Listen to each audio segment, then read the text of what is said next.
Welcome back. Hopefully everything's going well and you enjoyed the first half of the course. You found success on the midterm and all of your labs are up to date. We're going to move on and look at bacteria, protists, and plants. We're going to focus on our local ecosystem and kind of go through each group to study. The picture here is of a substantial red tide, dinoflagellates, as you may recall. They belong to a group of algae. The formal taxonomy is Dinophyta, but we also call them Pyrophyta or fire algae because they have that reddish tint to it. The small marine snow is just organics that settle down through the ocean to the bottom, detritus. It basically fuels bottom ecology. So this marine snow is anything that sinks that can be used as food. The microbes that we'll be looking at, viruses, the prokaryotic microbes, archaea, bacteria, the eukaryotic microbes, protozoans, and algae, and then fungi. Those are the classes of the different organisms that we'll be running through in this lecture. The viruses are not considered living by most biologists. Some scientists, like in oceanography, classify them as the smallest living things, so you get a little mixed message.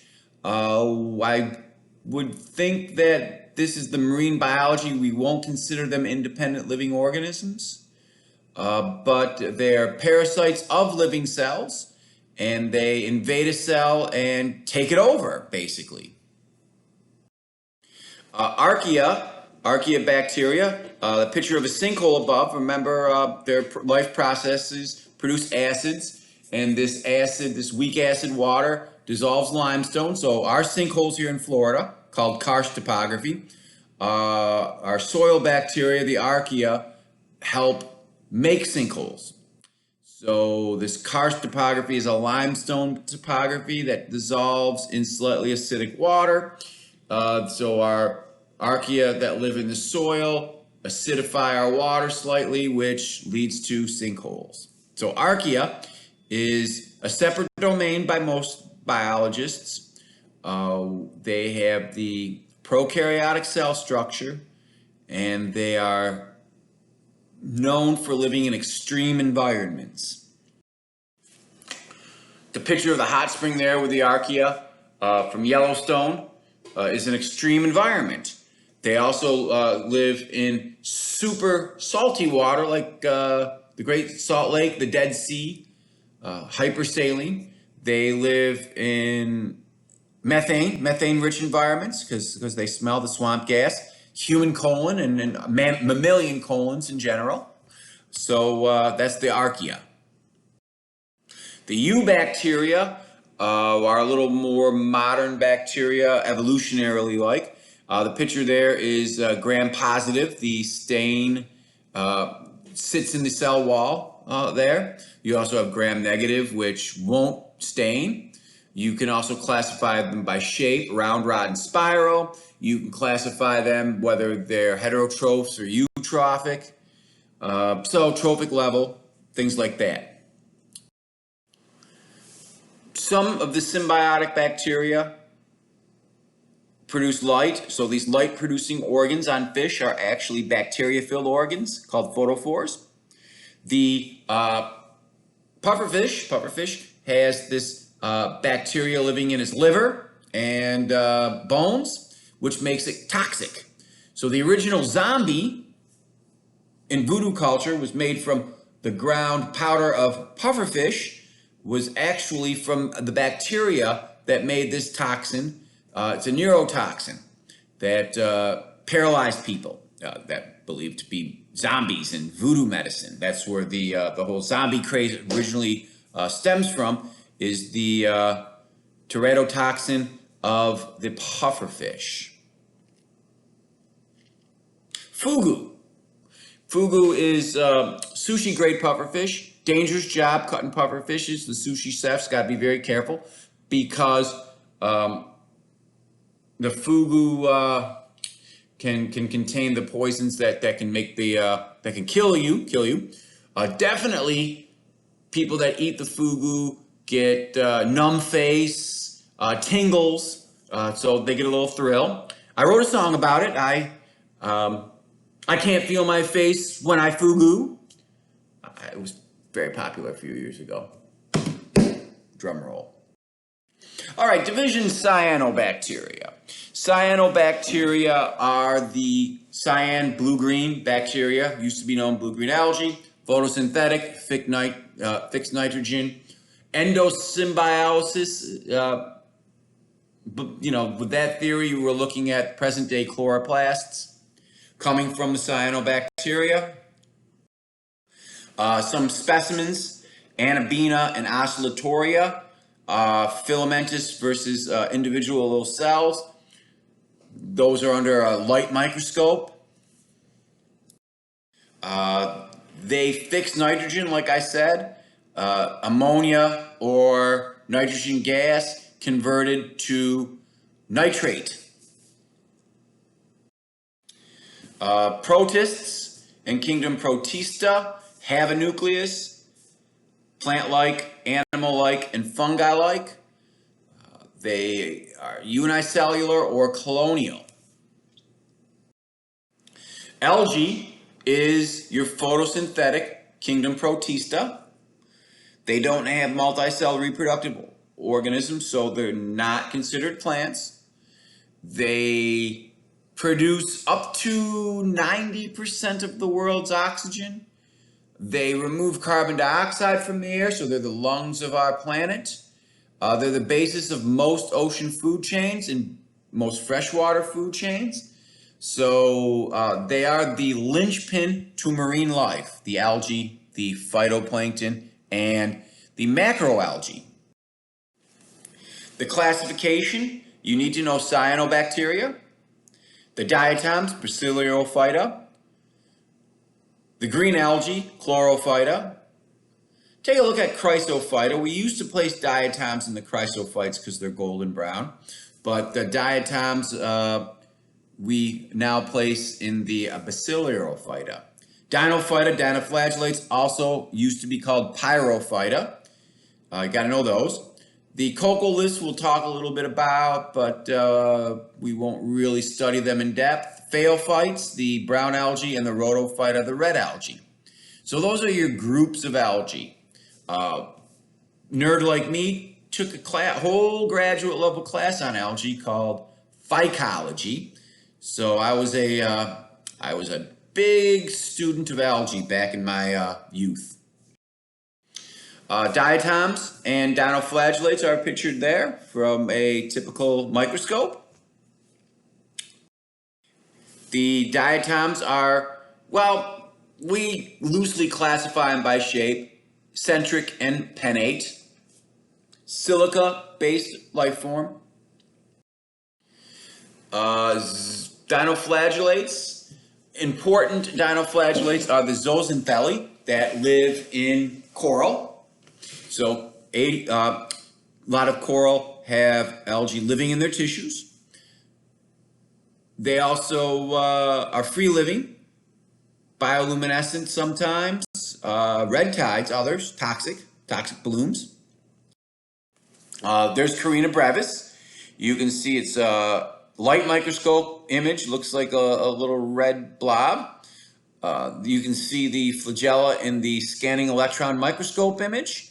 You can see the tint in the water in that picture. That's what we get in the Gulf and in Tampa Bay. It's always present at a background level. It blooms due to nutrient pulses like most algae, spring, fall. Bioluminescent, that is a pyrocystis that shows you a bioluminescent dinoflagellate right there. They use it in what we call the burglar alarm response. You see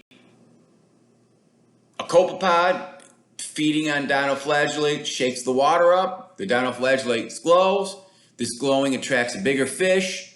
Anyone who fishes knows fishing dock lights is how you get the big ones. The big one comes because of the glow and either eats or scares away the copepods, and the dinoflagellates are free to live. Copepod gone. Coccoliths, E. Huxley is the most common. They bloom so prodigiously you can see them from outer space, yet they're so small you need a microscope, an electron microscope to see them. You cannot make them out even in a light microscope. So that is a lot. We did mention the different algae, the macroalgae earlier, but you're going to need to know the divisions, which are as follows. Chlorophyta, the green algae. Ulva is our first representative, sea lettuce. Enteromorpha is our second representative. It is in the same genus as Ulva. It's tube shaped, not blade. Codium is an invasive species in Florida called dead man's fingers or felty fingers. Cladophora is a branching filamentous green algae. We don't take it to species because you need genetics to tell the proper species. They all superficially look too similar to distinguish. Phaeophyta are the brown algae. The important one around here is sargassum. Laminaria is the largest group of kelp, and then the fucus and fucoids are rockweeds.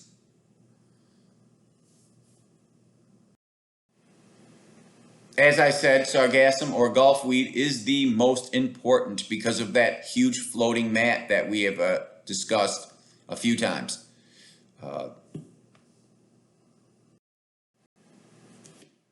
Rhodophyta, the red algae.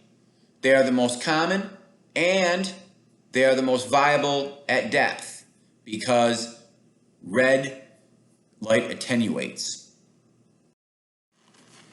Nori or Porphyra is commercially the most important of the red algae. We use it in sushi.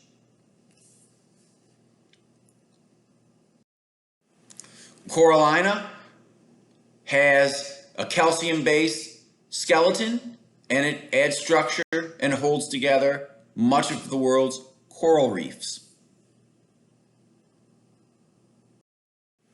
Polysiphona is branching filamentous red algae. We often find that washed up to shore here in Tampa Bay. That is Carrageenan, gels. As you can see, it has an airspace and it's a flexible U shape that allows gels not to be solid. Solids molecules stack up really close together. You can't move through them. There's no flex. A gel has that flex where it bows in and out, and that allows it to be a amorphous solid or a solid that flows. So the geometry of the molecule is what determines its flexibility. That flexibility is commercially important in gels.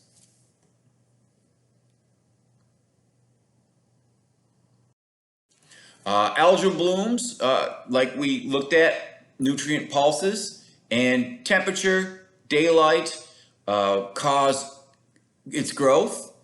When it grows out of control because of a nutrient pollution, it's called eutrophication. That algae then dies, decays, robs oxygen from the water, and creates dead zones. So huge blooms of algae are detrimental to the environment and occur due to nutrient pollution. The protozoa that we look at, the Globigerina, is a common foraminifera. You can see all the holes in it. So Globigerina. And our radiolarians are silica-based. They both are amoeboid in structure. The foraminifera, their fossils help us determine ancient climates because they're very temperature sensitive and they preserve very well. So we take deep sea core samples and we can determine ancient climates by what foraminifera we find in the sediment. They're very important for us in that particular way. The radiolarians, they just kind of look really cool to me. They look like alien helmets, but they are silica-based life form. The fungi,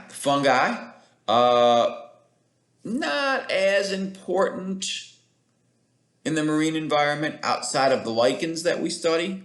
We're really not going to address them at length. There's maritime lichens growing on the rocks. They can encrust. Sometimes they look mossy. We call that reindeer moss, or crustose when they're not, when they just are like crust on it. It's algae living in the fungus symbiotically, so the algae contributes photosynthate, the fungus holds water, provides habitat for the algae, and that's mutualistic symbiosis. This also backs up the endosymbiotic theory of cellular evolution. All right, our plants, there is a red mangrove with its propagules. Those propagules are baby plants growing right on it, and then they fall off. It's analogous to live birth. You can also see the yellow sacrificial leaves in this case. So the seagrasses are our first group of submergent. Submergent plants do not break the water surface. They pollinate underwater. They have flowers, seeds. Their stems are under the sediment. Their leaves stick up, so they're blady, but they're not true grasses. Manatee grass, shoal grass, and turtle grass are the three species you will need to know how to identify via your field work. So that's what they look like. You can see the turtle grass is thick. The manatee grass is like wires that spin in your hands. And the shoal grass is short, 3 to 4 inches long, flat, and very narrow. Seagrass is threatened by boat props because it cuts through the underground stem, killing it, and they won't grow back. It's like girdling a tree, it kills it. Nutrients smother it because they need clear water. Sedimentation smothers it because they need clear water. The mangrove communities, red toward the water's edge, black behind them, white furthest upland. Then we have a buttonwood, which is not a true mangrove, but an associate. The red mangroves have prop roots or stilt roots. Natives referred to them as walking trees, and they have long pencil-like propagules. That image is from our Fort DeSoto tide pool. The black mangrove's propagule kind of reminds me of a lima bean. They have the pneumatophore roots, the elongated silver-bottomed salt-exuding leaves. They are totally unrelated to the white mangroves. The white mangroves, you see the arrow pointing to the nectary. That is a salt-sugar balance.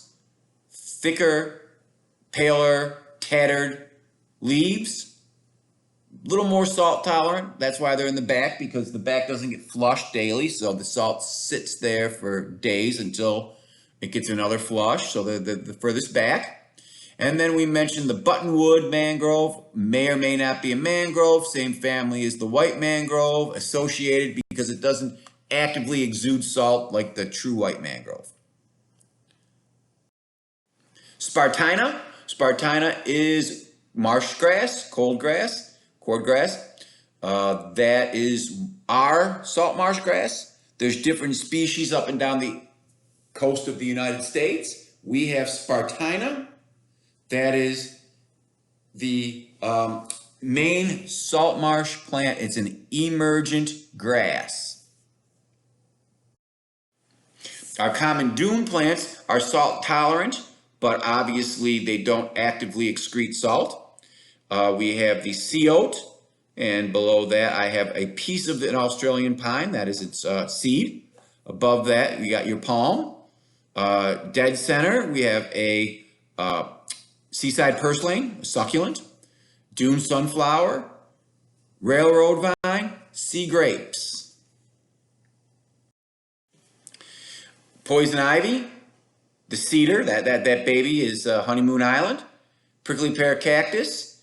Oh, there's the bald eagle in a pine and a nest. So that's a beauty. That's before I got my really good camera. That was only a half decent camera. That was many years ago. And then there's the in bloom or with seed actually Brazilian pepper.